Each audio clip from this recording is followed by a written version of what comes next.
Greetings, fellow investors. I'm Matthew Cochran, a lead advisor at Seven Investing, where it is our mission to empower you to invest in your future. We do that by providing monthly stock recommendations to our premium members and educational content that is freely available to everyone.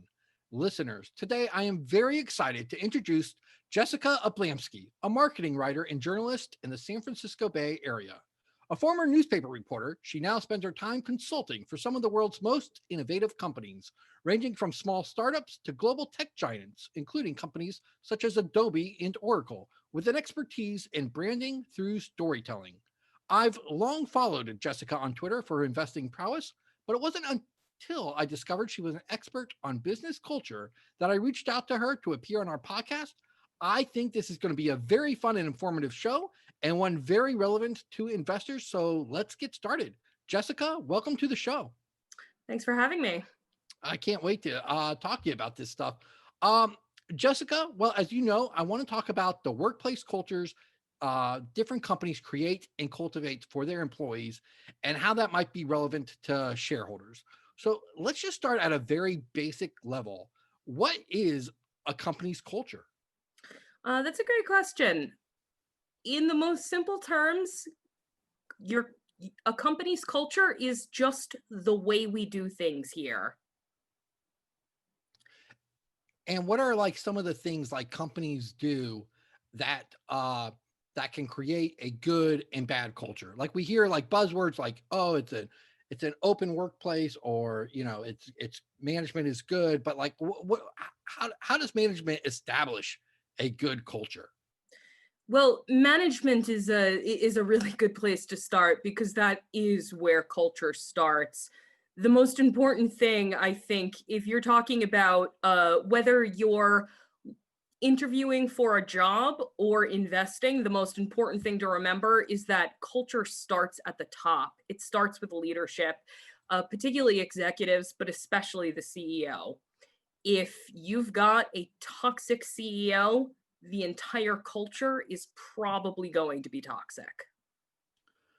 Um, why? I obviously like the way leadership establishes at a company, like a workplace and the workplace environment. That's important to employees. Why is this important though to shareholders?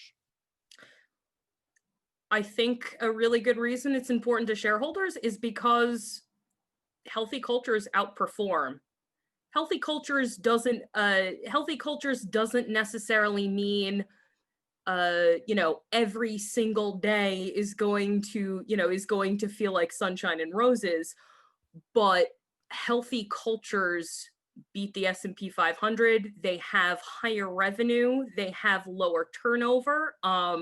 And if you're familiar with with business metrics, turnover is incredibly important because one, it reflects on your company culture, and two, it's expensive to hire new employees. Recruiting costs money. Onboarding costs money. And I think I want to say the first time we started talking about this was I just tweeted out a question like, can a company culture be an economic moat? Like what would you say for that? Can a company's culture, the workplace environment they establish for their employees, can that be a competitive advantage for them? Absolutely. Well, I can give you a couple of statistics since I'm guessing everybody here likes data. So according to data by Great Place to Work, they are a company that works on company culture. They wrote a really great book. The CEO, Michael Bush, wrote a really great book that I read. But according to their data, trust is critical for business success. High trust companies outperform their rivals on multiple financial metrics. Businesses with high trust cultures yield 2 to 3 times greater stock returns than the market average and have 50% lower turnover rates than the competition. Companies in the top 25% on metrics that include leadership effectiveness, trust, and innovation produce 3 times the revenue growth of companies in the bottom quartile. So is the main advantage just having like employees who have been like obviously, like longstanding employees, they don't need training. They've already been trained, and they can help train other employees they bring on. Um, like how much? How, I guess like how much is that like h- how much is that an advantage to just have employees who have been at a company for a long time? That's actually a complicated. I think that that kind of institutional knowledge is incredibly important. I don't want to get too deep in the weeds, but one of the things that is positive for company culture is not putting all your most important decisions on your most tenured employees. It is important to train the next generation of leaders, and that's one mistake that companies can make. They leave, for obvious reasons, all of their most important programs and decisions to their most tenured employees, and then I hate to talk about politics, but then you get kind of the effect like in Congress where the only people in power are the people who've always been in power. And what happens when they leave? You lose everything. Right, sure. What are things companies can do like that can really establish a good culture for their employees? Let's back up for a second. Sure. So I think it's important for people to know that first of all, businesses in the US and around the world have been trying to improve employee engagement for decades. Employee engagement is what we're talking about here. Um, it's jargon for whether people care. Whether Okay. people care, whether they want to succeed, whether they want to do a good job. And that's really what employee engagement is to me. Um, Businesses are failing miserably at employee engagement. Businesses have in the US and around the world have been trying for decades to move the needle on employee engagement, and they're failing. Not every business, but as a whole. So it's approximately 70% of employees are disengaged. In fact, I think it's about 16% of employees are so disengaged that they're actively trying to sabotage their company. Wow. So there's you said 16%? I believe that's the number about, So yeah, 16 to 20. 16%, so 16, yes. almost 20% employees are so like fed up with their company that they're working for, that they get their paycheck from. They're actively working to sabotage it from within. Yes. Wow, that's incredible. So I know you're in the Silicon Valley area. Um, do companies out there, we always hear about like the headquarters at Google or headquarters at Facebook or like Apple's new headquarters. Like do Silicon Valley companies do a better job at this than the rest of the companies?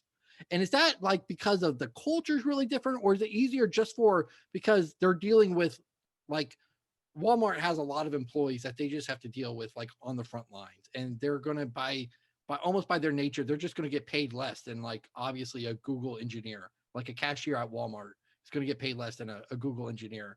So is it because like Google only has to deal with like comparing Alphabet to Walmart? Is it just easier for Alphabet to establish a better culture because they're just dealing with less employees, or does Silicon Valley really have do they really do something different?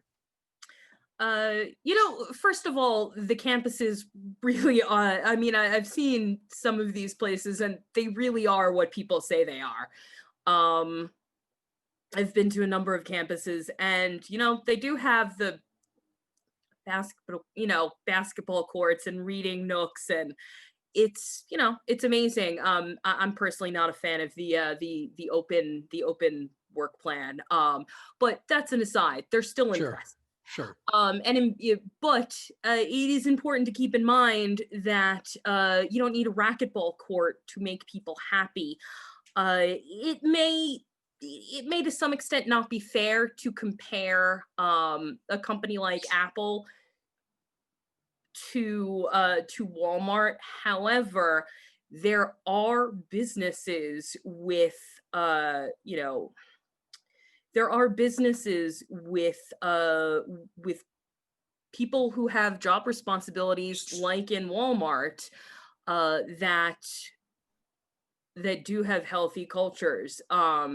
I'm in California, so I have to bring up In-N-Out because that In-N-Out, if you're not aware, if you're not on the West Coast, In-N-Out is a fast food chain. It is a family-owned fast food chain and widely considered to be one of the best places to work.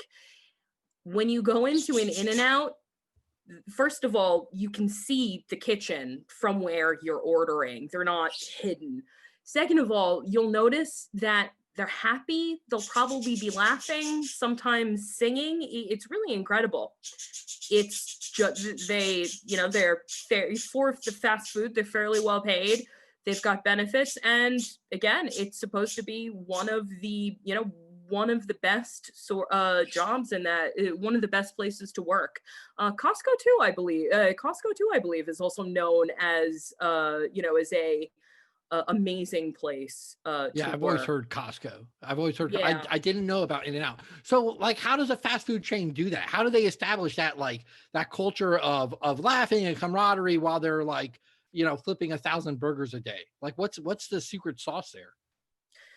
I think what helps create, I think, well, first of all, if you work a job that is highly repetitive, it's going to be, how you create meaning in an office is going to look different from a Walmart. But Sure. the basic things that create a feeling of maybe not happiness, but contentment, satisfaction are going to be consistent regardless of the workplace, because we are human, and there are a number of very basic things that make humans happy, or make humans content. I don't like I don't like happiness, contentment, All right. satisfaction. Contentment. Okay. There are a number of things that create that sense of contentment. One of the first is going to be a sense of meaning and purpose. Another really important factor is going to be mission and values, and relationships. Those are kind of the big three: meaning and purpose, mission and values, and your relationships. That that sounds hard because I get it.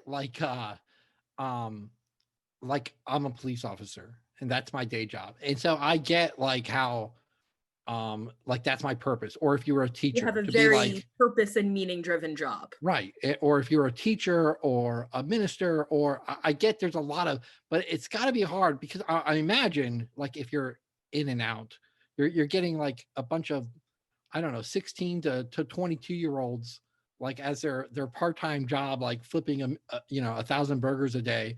Like how does a company like that, like say to this 18-year-old flipping burgers, like in the back, greasy burgers, delicious but greasy, like how do they say, like how do they instill a purpose in that? Like what, like how does a company like that do it? Or Costco even, like stocking shelves all day. I feel like that's got to be hard for a company to instill that kind of like a meaning, or like to give that job a meaning, and for that employee to feel it every day they go to work. That's how does the company do that?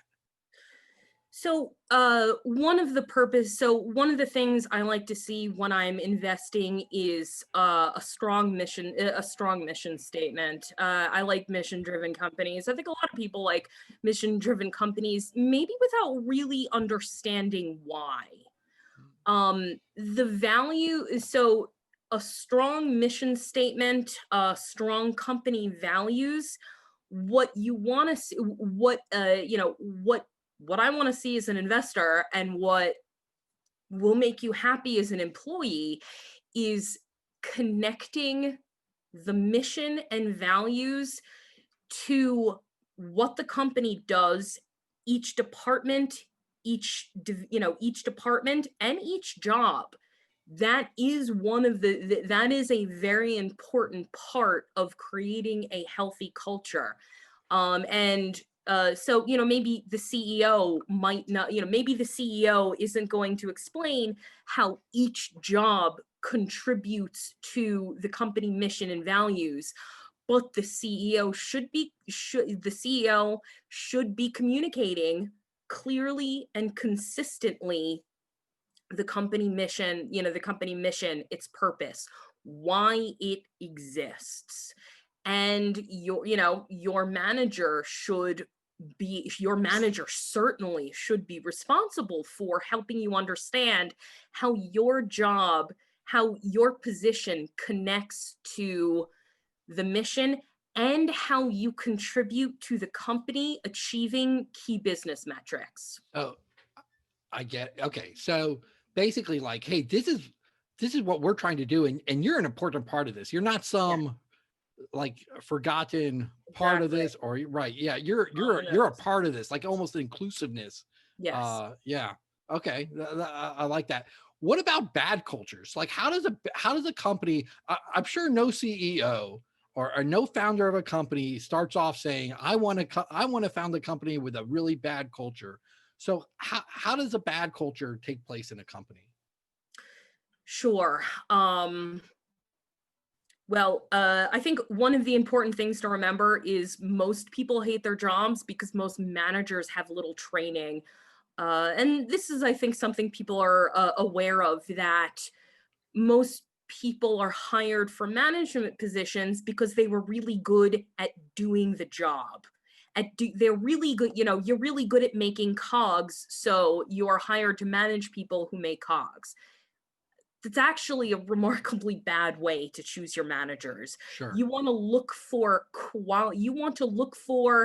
those soft skills that people talk about, emotional IQ things. You want to be looking for those soft skills, and then provide training. Um, how what kind of training should companies be?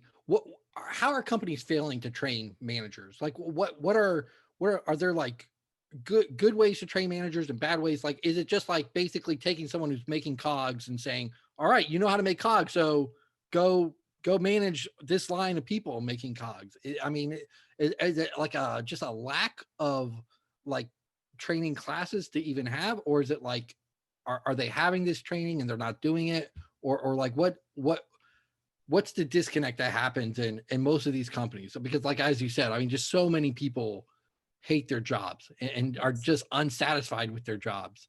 So like what's the big disconnect there? I think, well, now you get into the area of job coaching, and learning programs, and that is, it's a huge conversation. But offhand, I would say, one, your whatever kind of coaching and learning a company has, it should be built. It shouldn't be an afterthought. It should be. It is important, and it should be treated like it's important.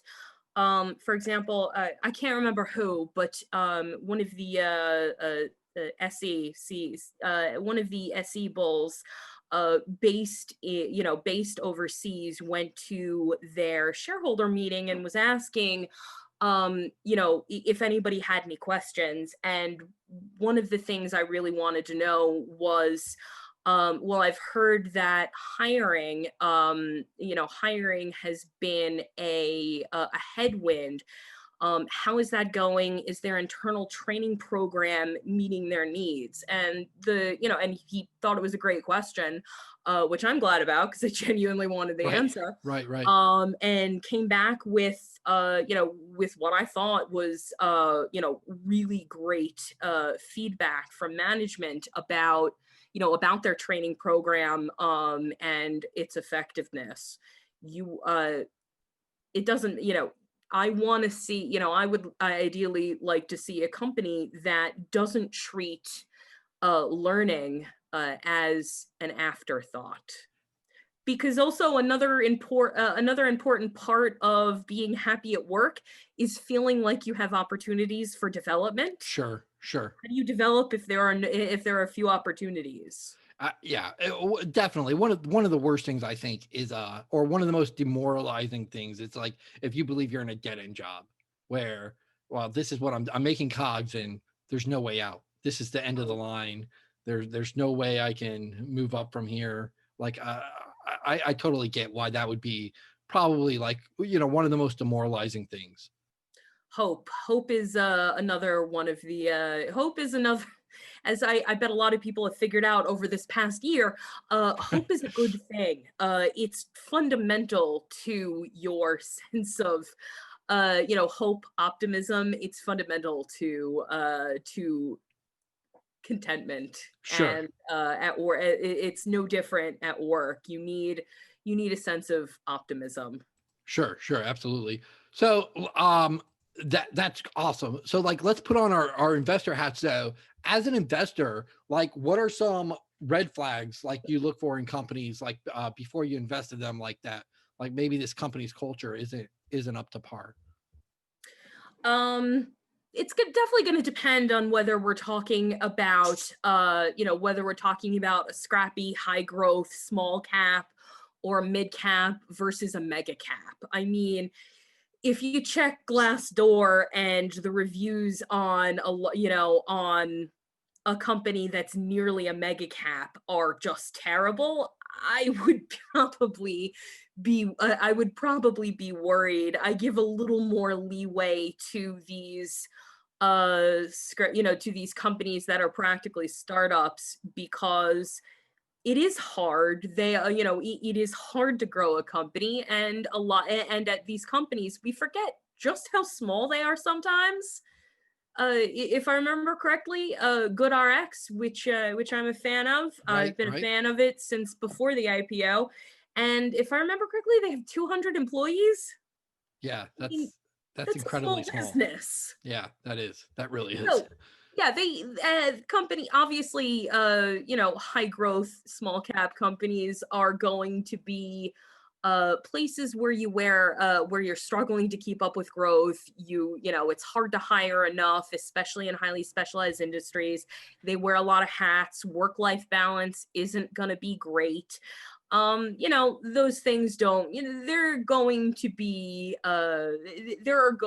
bumps, and I give more leeway to that. What I will not excuse, one is any kind of ethical concerns in a company of any size among executives. Your reputation and the people you've surrounded yourself with in the past should be sterling. For example, a company I was concerned about, there was a company I was concerned about. It bills itself as a tech company, and I frankly have very serious doubts. But I was looking at another company in the same sector, and 3 of their executives had jumped ship to this other company, and I haven't really made up my mind how I feel about that. I can't fault the person for deciding, you know what, this isn't what I signed up for, but it gives me pause. Sure. Absolutely. What about like I'm thinking of Carvana and like how I believe the founders like family is involved in the business, but like they've had, and I don't believe it's been while they were at Carvana, but in the past they've had discretions like blotches on their record. Like I'm very aware of the issue with Carvana. So how does that play into it? Is there a point where as an investor you can say, well, this was in the past and I can look past it now and maybe they're changed, or is this like or is this something that is like a stain that stays with them forever?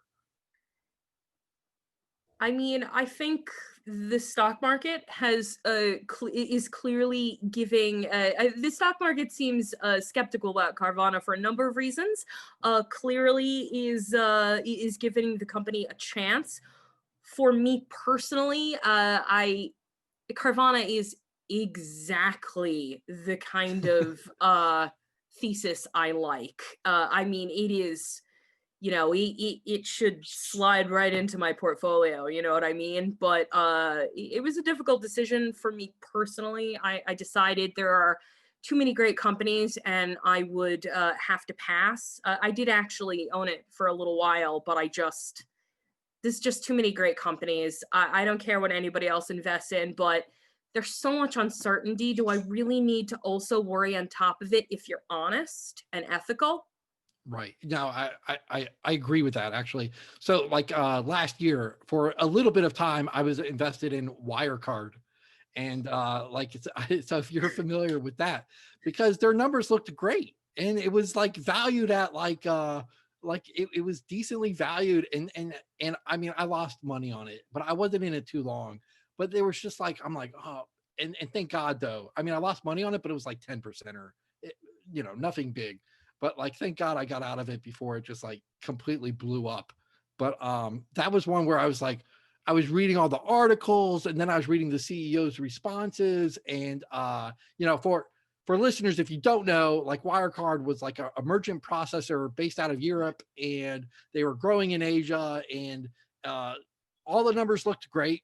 Like, and it was valued, but articles kept coming out. I want to say, was it the Financial Times or Forbes? There was a reporter who was just like dogging them with these stories. Like, nope, something's not right. Their accounting's not right. The things don't add up. And the SEC would investigate them. But that happens from time to time. And like I got in it for a little bit. I was just like, well, it's so undervalued, and I really like the story.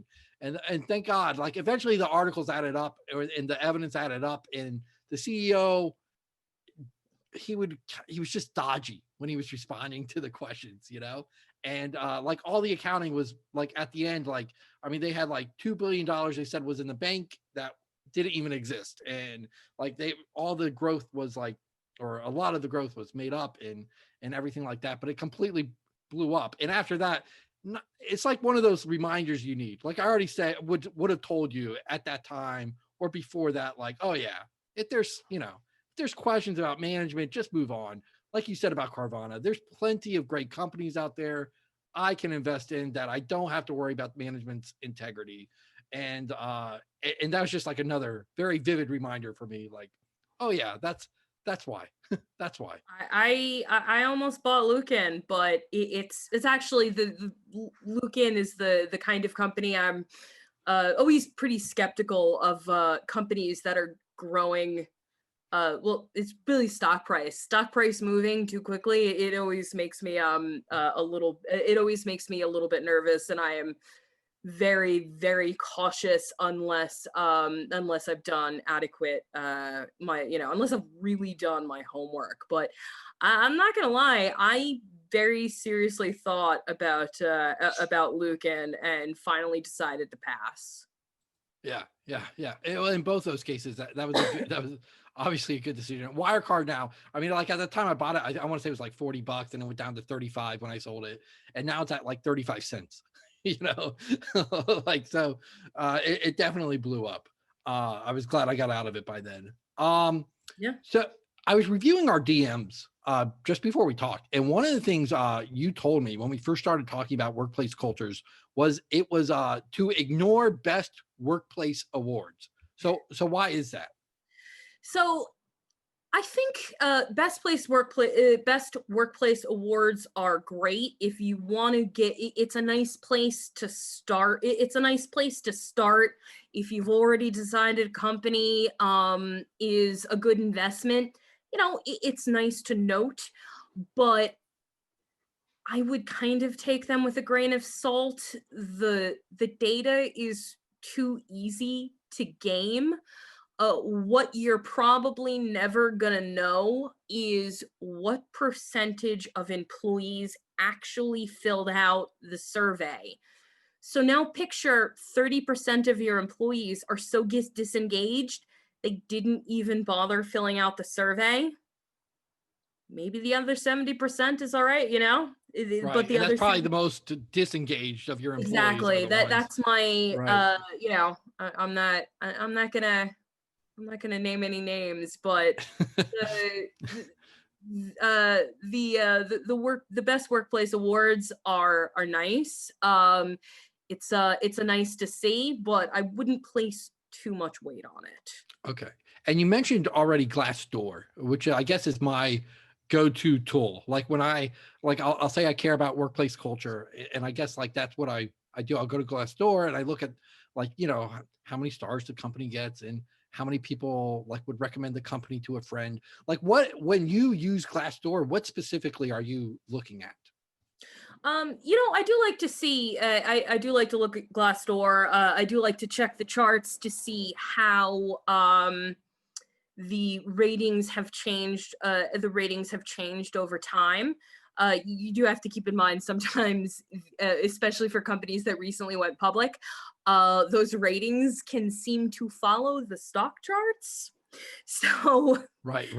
so keep that in mind. Keep that in mind too. But I think my favorite way to use Glassdoor is actually to look for red flags in a company, and that can be in a number of categories. If you see, keep in mind that everybody loves to complain, so the reviews are often going to skew negative. But if you're seeing the same kind of complaints over and over, work-life balance is pretty common, I'm not paid enough is pretty common, I don't mind those things. But if there's something specific and you're seeing a pattern, that's worth noting. The same on the positive side. If you're seeing a pattern in the positive reviews, then that's something to note.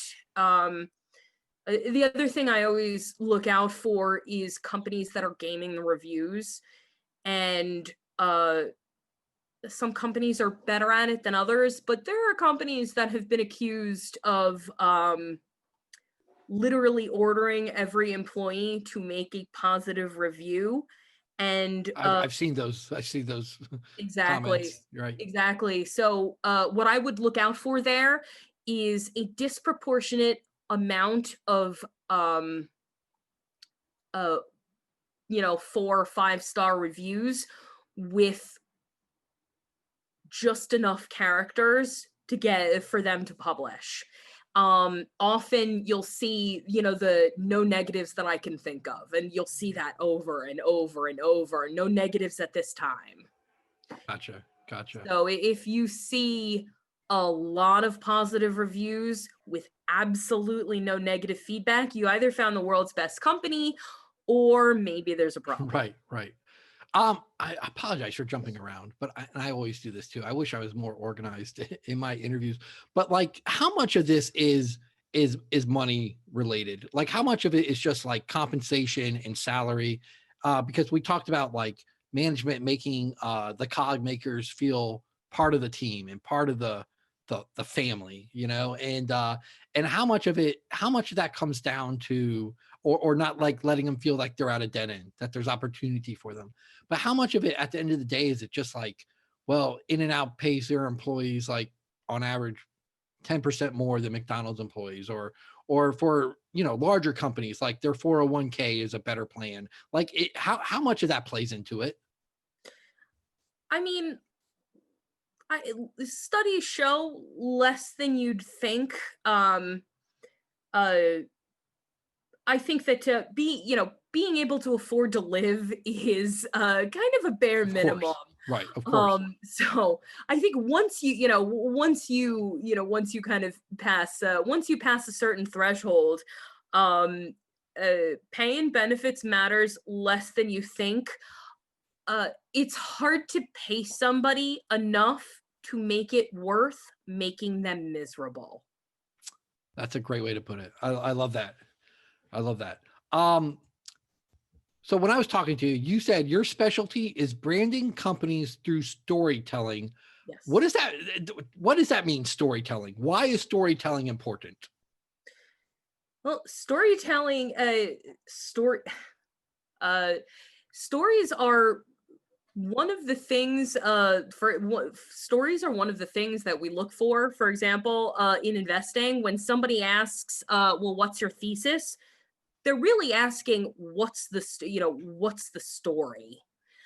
Stories are a way to get people to pay attention. They're a way for they're a way for managers and executives to connect people to their message, to their mission, to their message, to the company's mission, to the company's values. Stories are a very powerful tool. And how does a company story like affect its culture?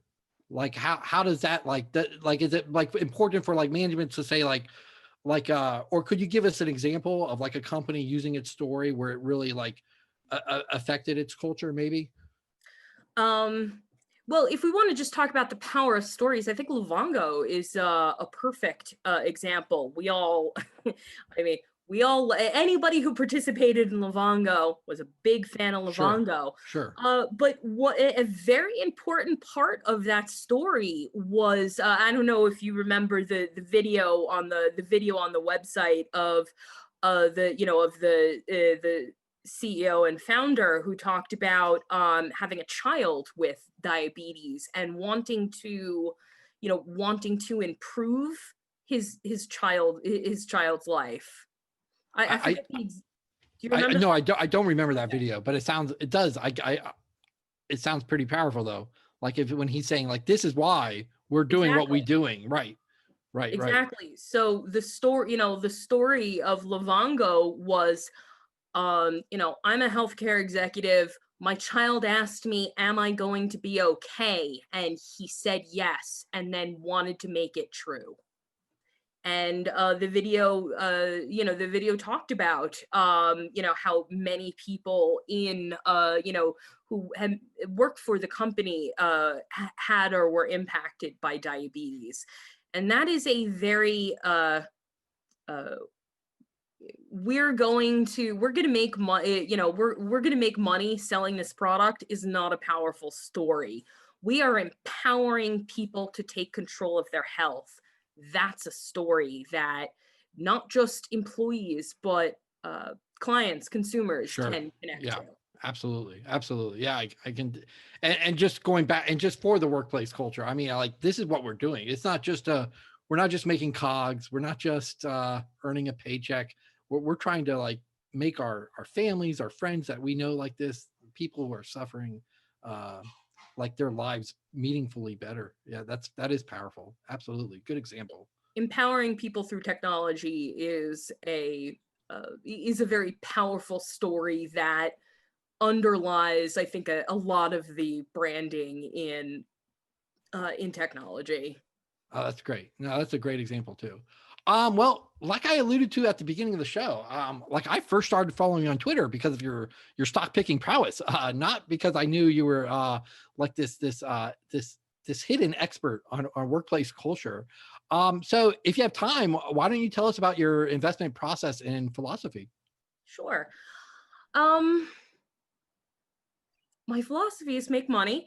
It's a good one. A good place to start. Good place to start. That's kind of my starting point. I think as an investor, my ideal is buy and hold. I'm not gonna lie, I'm not against a good trade. But a lot of the companies I'm attracted to are disruptors in some way. For example, iBuying. My thesis on iBuying is that residential real estate has never been disrupted. A lot of investors think it never will be. But if they're wrong, the upside is massive.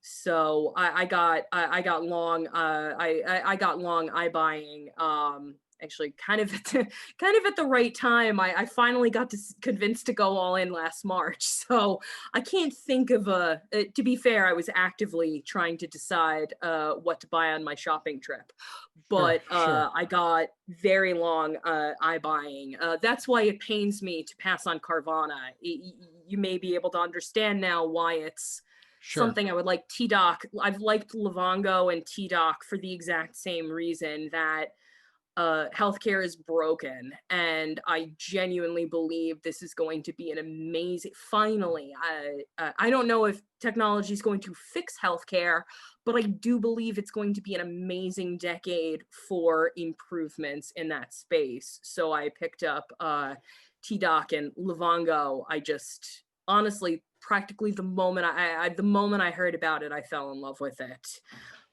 That's why it pained me to pass on Carvana, disrupting the car industry. I mean, that is right up my alley. Sure, absolutely. Yeah, it sounds like it. So, like, are you a fan? Were you a fan of both companies, Livongo and Teledoc, before the merger? And are you a fan of the merger? Yes. I actually passed on T-Doc. So well before I've done a lot of work in healthcare and hospitals. So I 100% well before the pandemic happened knew that telehealth was the future. When I discovered TDoc, this is the only pure telehealth company on the market. I had to pass because there were, I don't know if ethics is quite the right word. There were there were concerns that have since been cleared up, not ethical per se, licensing issues. They were working out issues with regulations, and I had to pass.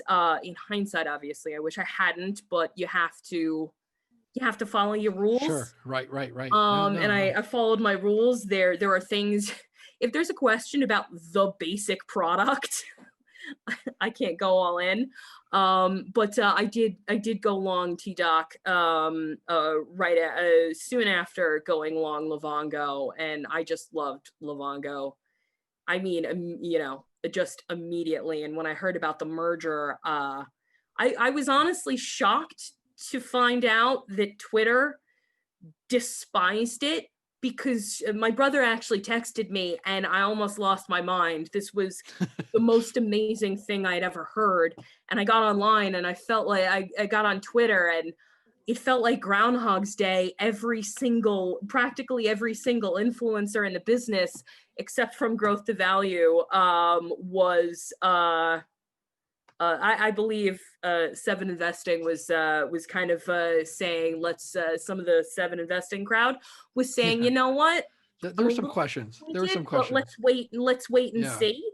Yeah. But a lot of the influencers were unabashedly negative. They were selling. It was at one point basically just me and from Growth to Value who were like, guys, this is the most amazing thing that's ever happened.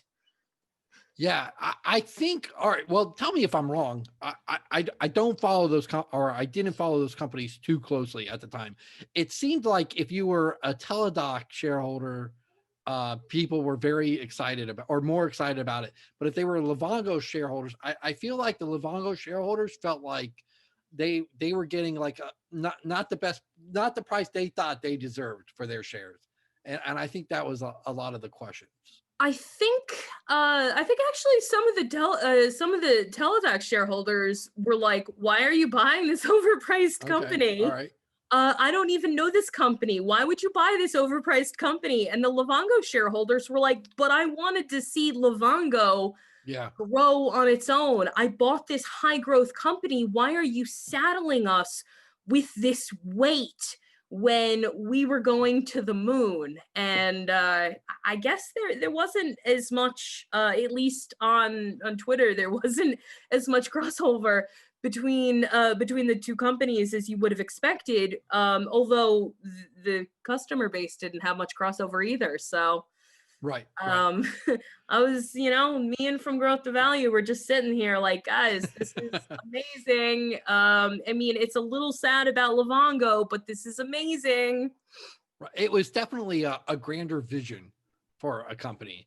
I'm not as knowledgeable. I'm not an expert on either of those companies, like I said, but it was definitely like I get, like, I guess people asking questions about it, but I also get like, well, they're really trying to do something very, very big and grand and special over there. You gotta admire that vision that they're going for. I'm pretty biased. I am almost dangerously bullish on TDoc. I have a hard cap on initial investment. But because I had filled my cap, I mean, we all know what the market did last year. It went up like crazy. So normally I would go somewhat slowly as I'm building a position, but I went very, very, very quickly, unusually quickly. With TDoc and Levongo. So I had full positions in both when they announced the merger, and decided as a matter of philosophy that I would not trim. And so now not only do I have an outsized position, it is my highest conviction stock that is I actually would argue it's investment grade at this point, but I still could be wrong. So it is my highest conviction position All right. outside things that, you know, I mean, look, Apple's going to be around tomorrow. You know, Amazon's not going anywhere. So I actually think I believe in TDoc as much as I believe in Amazon. That's where I'm at. Okay. All right. Well, let's talk about, if you don't mind, let's talk about iBuying real quick too, because that's a space I'm very interested Love in. it. I love real estate. And Seven Investing might have some recommendations in that space. Like what are your favorite ways to play that space? Like, have you just created a basket of like, the Zillow, Redfin, Open Door, or is there other companies you're looking at, or No, what do you I think did is the best I did a way? basket. So my preference in my preference in iBuying is Zillow. That's the first company I went long, and I just, because of that, they're larger positions. Although I am building out, I actually was pretty aggressive with Open too, but I'm building out Redfin. That's one of my plans for 2021 is to Okay. build up Redfin, because I got into it later. But so my thinking with iBuying is that I am very long. I don't know how the space is going to play out over the next decade, but I think it's too early to just pick one company and go all in.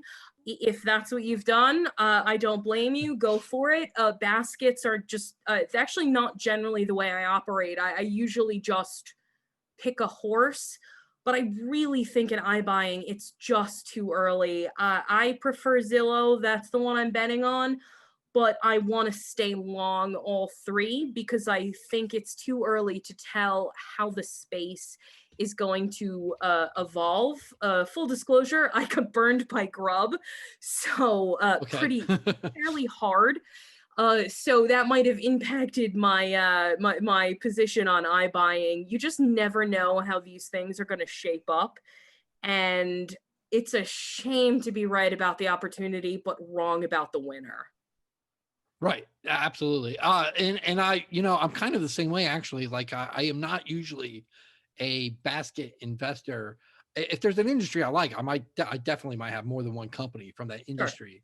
But I've tackled it in a similar way. I have a fairly sizable position in Redfin, and actually my newest position is Open Door. I actually don't have a position in Zillow, though there are other investors on our team who are very bullish on that company as well.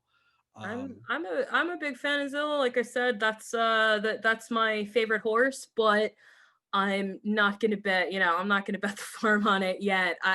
Again, it's a shame to be right about the opportunity and wrong about the winner. For the record, I don't think this is necessarily a winner takes all space. I personally suspect that all of the iBuying companies are going to tweak their model and mimic each other until somebody gets it right, and then everybody just does that. But again, I got burned. I got burned pretty hard by Grub, so I don't want to take any chances with iBuying. I am very bullish. I do genuinely believe it's the future, and I want to stay. Just every time someone goes public, I'm gonna scoop it up.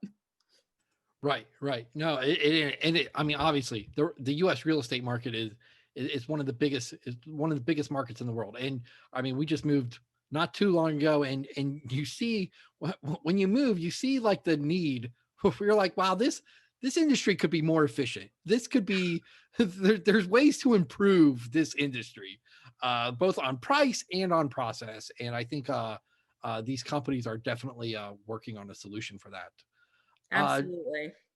Jessica, thank you so much for joining us. If people are interested in following you, where can they find you? You can find me on Twitter. It's just first letter, last name at jablamsky.com. Actually, is twitter.com? It's just jablamsky. I'm so used to saying .com. um, I'm on Twitter at jablamsky. and if you are on Twitter, as far as I'm concerned, she is a must follow. Well, Jessica, thank you very much for joining us today. Again, I'm Matthew Cochran. We're Seven Investing, and we're here to empower you to invest in your future. Thank you.